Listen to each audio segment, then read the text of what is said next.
Log in to ABC iView for more great series.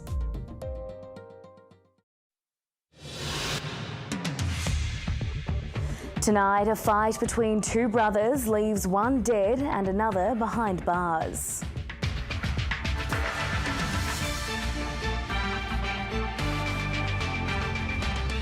Toxic soil trucked out of the Territory, the massive task of removing PFAS contamination from Katherine. The threat of banana freckle grows in the top end as more properties are found with the disease. And a Territorian wins the richest art prize in the country. Good evening, Melissa Mackay with ABC News. A fight between two brothers in suburban Darwin has ended in tragedy, with one dead and another behind bars. The father of 6 is facing a manslaughter charge in what NT Police describe as a domestic violence incident. A leafy Darwin suburb, the scene of a family tragedy. A 41-year-old Wadeye man is dead and his brother, 39-year-old Peter Kintari, held on remand after an altercation in Jingallee turned fatal on Wednesday night. The court heard the older brother, whose name is withheld for cultural reasons, flew in from Wadeye that day before a prolonged drinking session ensued. It's alleged the brothers began arguing, with verbal attacks soon turning violent. Crown Prosecutor Marty Ost read a statement from a neighbour in Jingallee who said at one point he saw Peter Kintari king hit or kick his brother, sending him sprawling. It was hard enough to send the skinny bloke flying backwards. It was so hard I immediately assumed he'd been kicked in the head, the statement read. It was a bit hard to see, but it could have been a very hard kick or punch to the face, chest or guts. The court heard the 41-year-old is believed to have died from a ruptured pancreas, which the prosecution will allege was caused by blunt force trauma inflicted during the fight. Mr. Kintari's lawyer today applied for bail so his client could look after his 6 children, including 2 infants. A bid ultimately denied. In refusing bail, Judge David Woodruff said the tragic incident was simply too serious to allow Mr. Kintari back onto the streets for now. He's due back in court in September. Matt Garrick, ABC News. Comanchero's boss Mark Buttle has faced court over an alleged $40 million cocaine plot after being extradited from Darwin under the cover of darkness.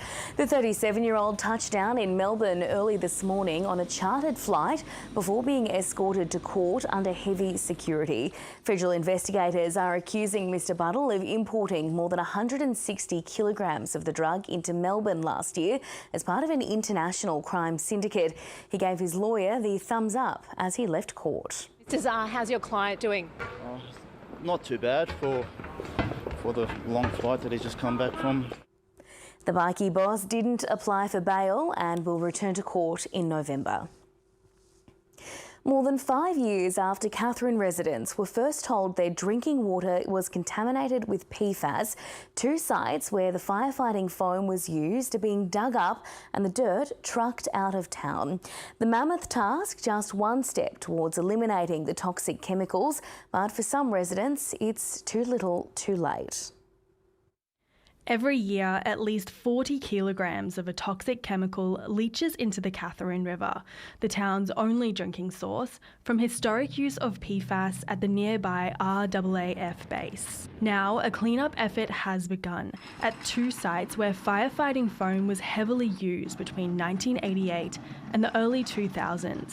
There's no silver bullet for the remediation of PFAS. It's a complex chemical and it's a very complex remedial challenge. An estimated 60,000 tonnes of contaminated soil and crushed concrete are being dug up from behind a fire station, an old fire training area. Soil with low PFAS levels will be mixed with activated carbon and put back into the ground. But it's expected around 13,500 tonnes of highly contaminated soil will need to be taken to Melbourne to be incinerated. They contribute the biggest amount of mass that leaves the base. So in fact, with the soils being locked up with the stabilising material, it's going to reduce significantly. Straight away, we expect to see a big reduction in the mass that's leaving the base for this coming wet season.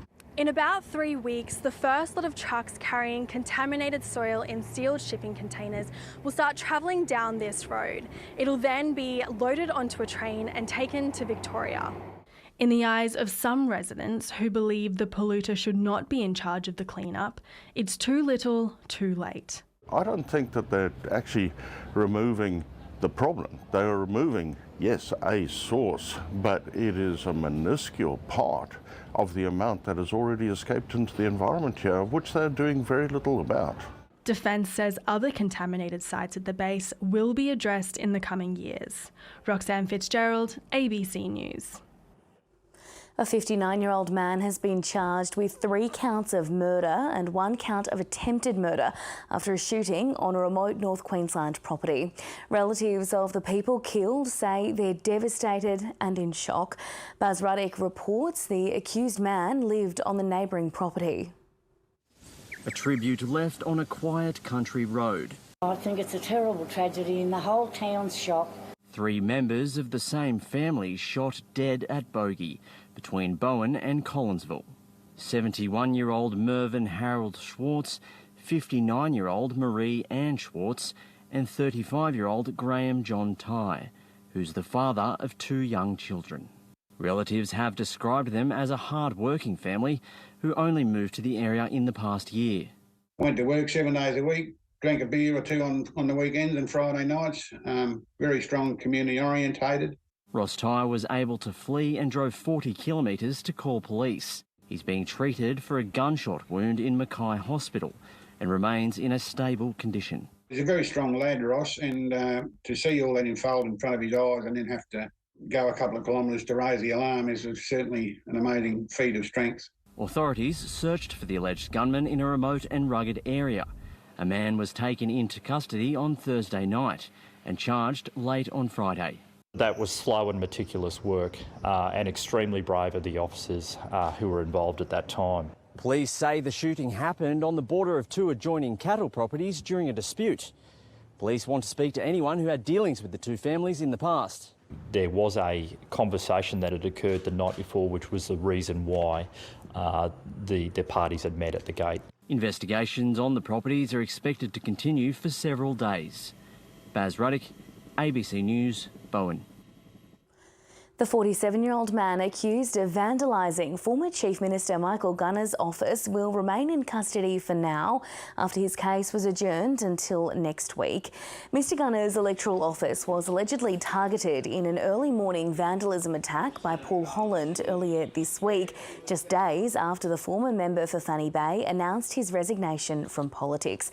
The alleged offender was unable to appear in court today due to a technical issue with the prison video link and has also refused to take a COVID test. He's scheduled to appear in court next week.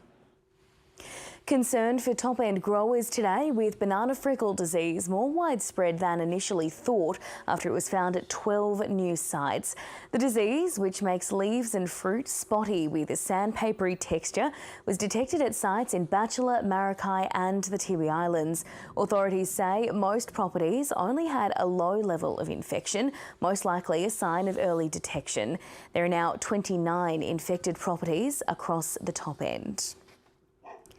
Some Palmerston residents have missed out on their rubbish collection as waste workers walked off the job today. All of these people would like to apologise in advance, or at the moment, to anyone that's impacted. The situation is this, that the company has basically forced us to go out on strike.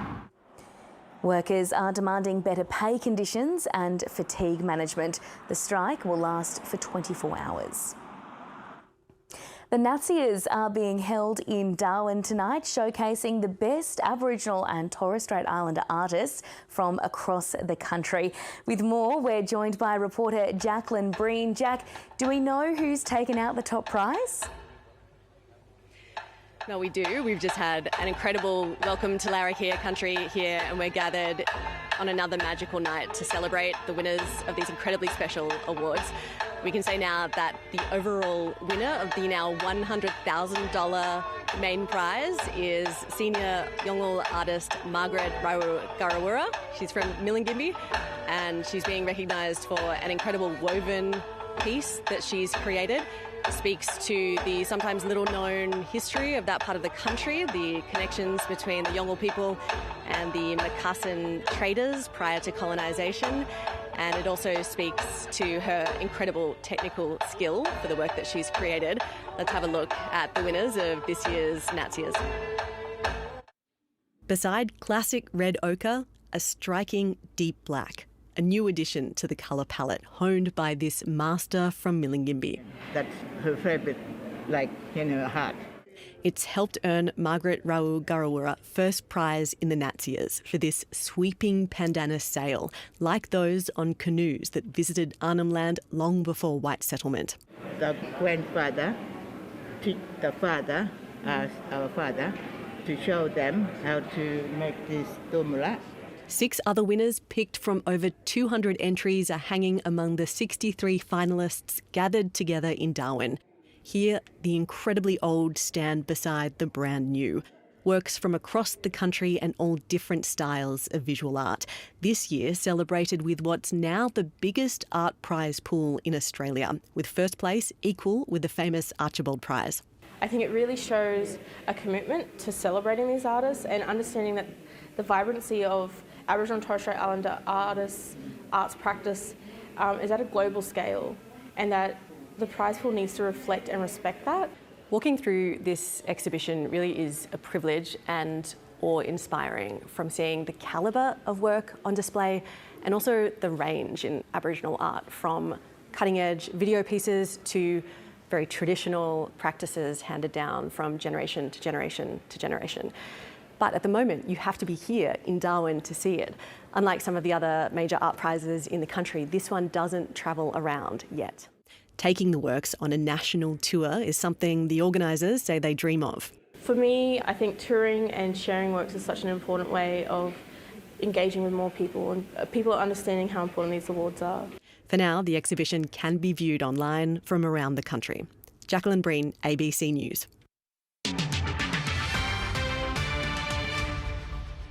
A 4-year immigration tussle for the asylum seekers who became known as the Billo Family is over. All 4 members of the Sri Lankan Nadasalingam family have been granted the right to stay permanently in Australia, and they'll do that in the Queensland town of Billawheeler that's taken them to heart. Political reporter Stephanie Dalzell has the story. It looks like home, and from now on, it will be. It has been such a huge battle for this family. The Nadasalingam family received a visit from Department of Home Affairs officials today with news they'd waited 4 years to hear. Instant smiles, instant tears. We got to explain to the girls, this means that you never have to leave Australia. First arriving by boat, claiming persecution in Sri Lanka, the family never received refugee status but got to live on bridging visas in Billawheeler. Happy birthday to you. The town embraced them, but when the parents' bridging visas expired, they were cast back into detention, languishing in centres offshore and on.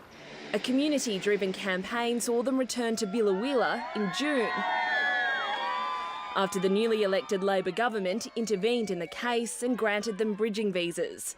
Now, via the Immigration Minister, it says it's made good on an election commitment that we would allow the family to return to Billawheeler and resolve the family's immigration status. Today, the government has delivered on that promise. We cannot apply the decisions made in their case to anyone else because the circumstances are so different. This story came to personify the political tug-of-war between border security and benevolence. The coalition's warning the decision could have consequences, encouraging people smugglers. But the Albanese government says this case is complex and personal, and that Australia's policy remains the same. Anyone who arrives by boat won't be allowed to permanently settle here. Stephanie Dalzell, ABC News, Canberra. Australia is another step closer to having offshore wind power, with the federal government today announcing 6 places where projects could be built. The move is part of Labor's pledge to rapidly ramp up renewable energy production in order to hit its climate targets. From Canberra, here's political reporter James Glenday. Australia trails a number of developed nations in the race to build offshore wind projects. The former government only passed legislation permitting these sorts of facilities last year. And today, the new Labor minister set out 6 spots they might be built. Offshore wind is jobs rich and energy rich. Waters off the Hunter, the Illawarra, Portland, northern Tasmania and south of Perth are potential sites, while an offshore wind zone near Gippsland is likely to be the first developed. I think Gippslanders will welcome the announcements, another step in the process, and the consultation can really begin now. The government wants 82% of Australia's electricity mix to come from renewables by 2030. The ayes have it. The bill is passed. It's a key part of its soon-to-be legislated commitment to reduce the country's greenhouse gas emissions by 43%. But setting targets and goals here is arguably the easiest part. Hitting them is hard and expensive and is likely to use up a lot of political capital, and some of Labor's climate policies face substantial hurdles. To get to 43%, energy experts say the nation needs to quickly increase the number of electric cars on the road, build massive transmission lines to link up new renewable energy projects, and ratchet up pressure on the nation's biggest polluters to cut emissions. The problem is we've left a lot of this so long that it's harder to achieve that target now than it would have been if we'd made more progress over the last decade. And of course, the politics remains as tricky as the policy. I fear we are going to see massive spikes in people's electricity prices and their gas prices. What Peter's just said demonstrates the extent to which the coalition is completely stuck in the past. There appears to be many more battles left in the so-called climate wars. James Glenday, ABC News, Canberra. China has scrambled more than 100 warplanes and staged unprecedented missile tests around Taiwan in a show of force and fury. At least 11 missiles were fired over the self-ruled island in the wake of top US diplomat Nancy Pelosi's visit. Japan says some of the missiles landed in their waters, renewing tensions and plunging the region into further uncertainty. North Asia correspondent James Oaten reports from Tokyo. China's temper has been tested. Beijing unleashing a barrage of ballistic missiles towards Taiwan. Its biggest drills in the Taiwan Strait yet, a day after US House Speaker Nancy Pelosi visited the island in solidarity. We will not escalate conflicts or provoke disputes, but we will firmly defend our sovereignty and national security. Taiwan will never be knocked down by challenges. China has chosen to overreact and use the speaker's visit as a pretext to increase provocative military activity in and around the Taiwan Strait. We anticipated that China might take steps like this. Japan is Pelosi's last stop on her Asian tour, where officials say 5 of the missiles had landed in the country's exclusive economic zone. We believe this is the first time Chinese missiles have fallen within Japan's exclusive economic zone. Meeting with Japan's PM, the two committed to upholding stability in the Taiwan Strait. The Chinese have tried to isolate Taiwan. The speaker defiant amid criticism her trip to Taiwan was provocative. We will not allow them to isolate Taiwan. They are not doing our travel schedule. We're going to speak up and speak out for human rights, human dignity, and democratic process. Beijing's drills send a stern message to Taipei, but they're also being seen as a warning to Tokyo. Japan controls islands that are very close to Taiwan, and a possible attack from China is at the forefront of strategic thinking.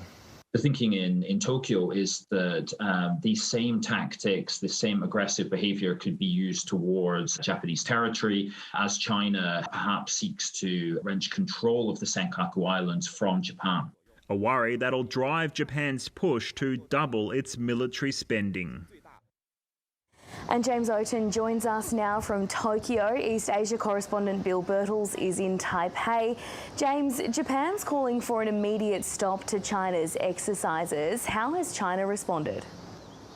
Well, not only has Japan called for these exercises to stop and it's criticised these exercises, the Defence Minister went one step further and labelled them a threat to the lives of Japanese people.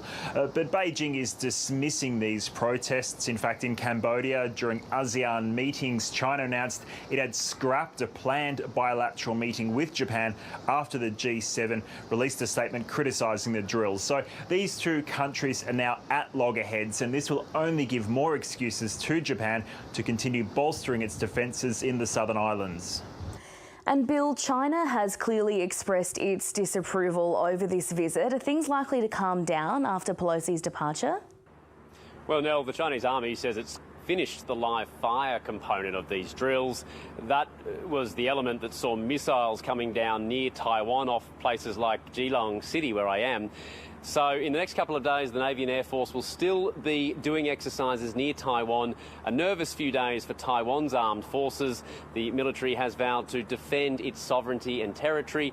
However, this now becomes a conflict on the diplomatic front. Aside from Japan, other G7 ambassadors were summoned in Beijing today for addressing down about that criticism they raised. And this afternoon, Australia's Foreign Minister Penny Wong upgraded her language, describing China's military exercises as disproportionate and destabilising. Bill Birtles and James Oaten there, thank you. England's economy now has a bleaker outlook than that of the US and its European neighbours. Here's Daniel Ziffer with Finance. Spare a thought for England. And not just because our athletes are in Birmingham plundering the gold. The Bank of England forecasts the country's economy will go into recession at the end of the year for a long time, with annual inflation to rocket past 13%. The central bank raised interest rates, still lower than ours, saying that without doing that, inflation could be even worse. In London, the stock exchange swallowed the news and got indigestion, ending flat. That generally means the bad news is about what the market thought it would be. On currency markets, the Australian dollar gained in value against major currencies, but still below that 70 US cent mark. The big moves were in oil.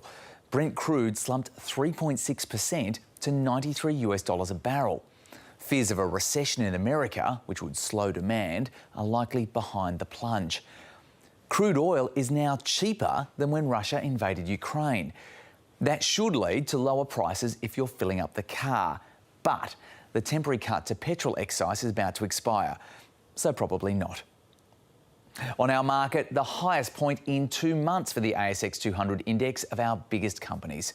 Next week, our largest bank, the Commonwealth, will report its earnings and give us an insight into what's going on. And that's finance. On the Commonwealth Games athletics track, Madison De Rosario claimed another gold, adding to her marathon win. In the road cycling time trial, Australia made it 2 from 2 with golds to Rowan Dennis and Grace Brown. And there was a major upset in the netball. Australia remains at the top of the medal tally with 50 gold, 42 silver and 40 bronze.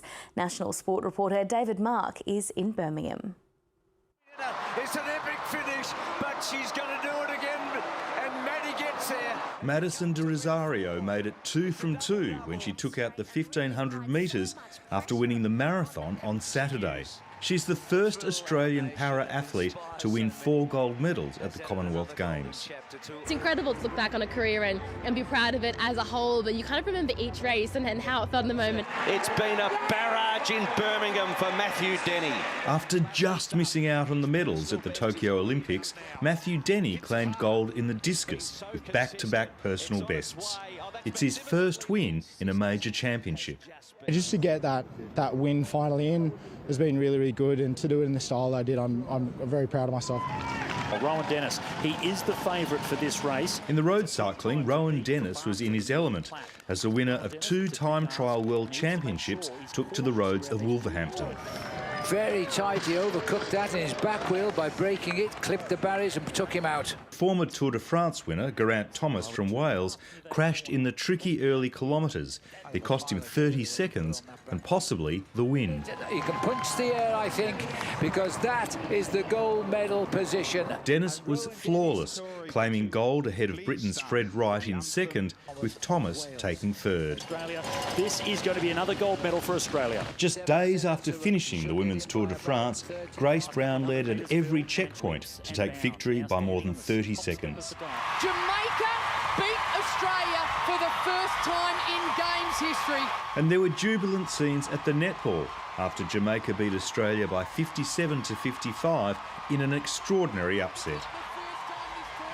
Let's bring in national sport reporter David Mark now. David, another big night for Australia coming up. What are the medal hopes? Yeah, Mel, a big day and night. Now, you'll remember Cedric Dubler from the decathlon last year at the Tokyo Olympics. He was the guy urging on Ash Maloney. Maloney won the bronze medal, and it really came down to that last 1,500 metres where Cedric Dubler was running alongside Maloney, urging him on. He's doing very well himself at the decathlon at these Commonwealth Games. He's in second spot at the halfway mark with another 5 events to go today. But Alec Diamond from Australia, he's also doing well in fourth spot, and Daniel Golubovic is in fifth spot. So that will proceed today. 3 events this morning to tonight. We're about to head off to the diving to see Li Xinxing. Now, yesterday he got the silver medal in the men's 1 metre springboard final. He's going to be teaming up with his partner Samuel Fricker. They're competing in the synchronised 3 metre springboard competition. So that's something we're really excited about. And we're getting to the stage now. We're into the quarterfinals and semi-finals of the teams events. Tonight, the Australian women's hockey team, the Hockeyroos, are playing their semi-final against India, and if they win that, they'll play either England or New Zealand in the final. And the men's team, the Kookaburras, are also going very well. So things are slowing down a little bit, Mel, but there's still plenty of sport going on. Lots to keep your eye on there. Thanks, David. The Sydney Roosters have thrown Brisbane's premiership hopes into further question with a 34-16 win at the SCG last night. The Broncos failed to bounce back from last week's shock loss to the Tigers, falling victim to another slow start and conceding 3 ties in the first 20 minutes. They've fallen out of the top 4 and could slump to 7th by the end of the weekend. The Roosters, meanwhile, are surging into finals contention. The Tricolours have now won 4 in a row, their longest streak of the season, and are now in a race with the Raiders to secure the last spot in the top 8. Australia's Minjee Lee is 3 shots off the pace after the first round of the Women's Open in Scotland.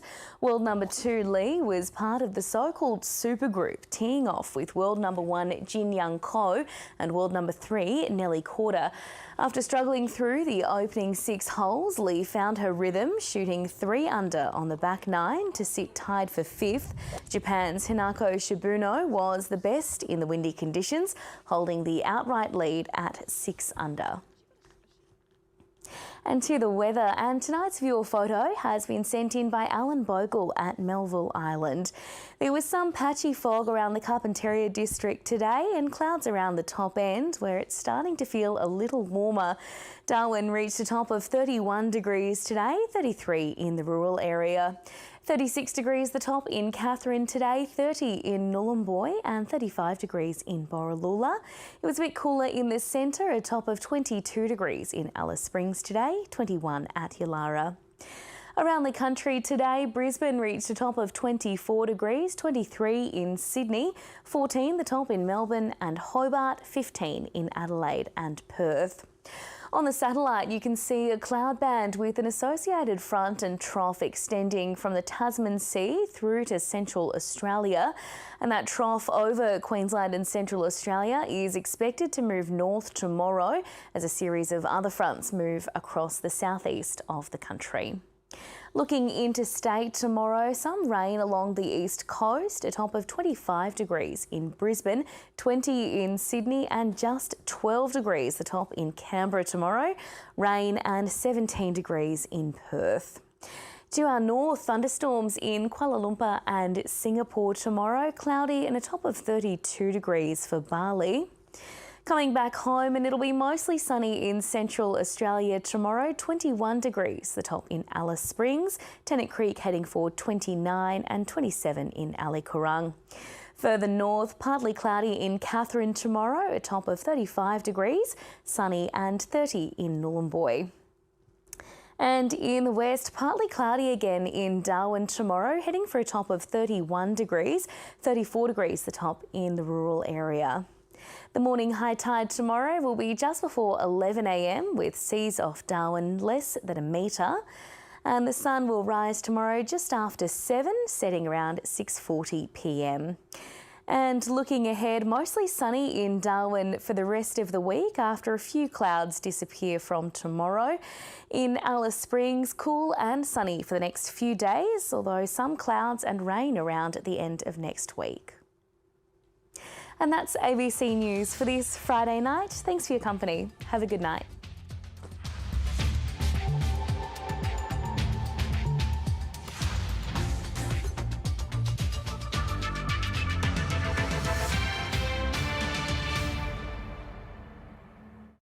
Next, move into the country. Head to Tassie to meet a couple of